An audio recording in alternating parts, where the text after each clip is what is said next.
does it really mean to not only love God, but to love our neighbor? Jesus explained it this way. He said, one day, a Jewish man was traveling from Jerusalem to Jericho. This was known as being a very dangerous road for travelers. Halfway down the mountain, some thugs jumped this man who was traveling. They robbed him. They beat him almost to the point of death. And then they left him naked on the side of the road with no provisions. He was just left there to cook in the sun and die.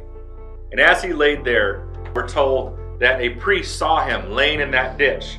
So this priest, instead of helping, crossed over to the other side of the road because he just couldn't be dirtied by this unclean man. And soon afterwards, a Levite was kind of a deacon in those days. He saw him laying on the side of the road, but he was just too busy, so he walked on by. But then a Samaritan, who would have seen this Jewish man as kind of an enemy of sorts, he's the one that stopped to check on him.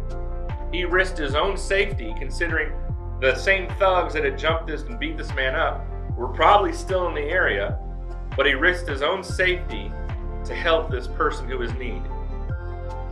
He knew that's what he needed to do. So he cleaned and bandaged this man's wounds. He put his clothes on this man and helped him by giving him something to drink. And then he put him on his donkey. And when they got to Jericho, we're told that he paid for the stranger's room in a hotel and made sure that he would be taken care of. In other words, this Samaritan emptied himself of his own resources, his own safety, his own comfort, not only for a stranger, but for someone who would have seen him as an enemy.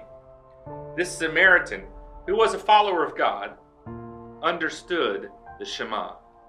And because he loved God with his entirety of his being, because he loved God with all of his heart, with all of his mind, with all of his soul, and all of his strength, he then poured out his love onto a person that he saw as a neighbor. And that's what it means to be a follower of Christ, and that's what we are seeking to do here at Kindred.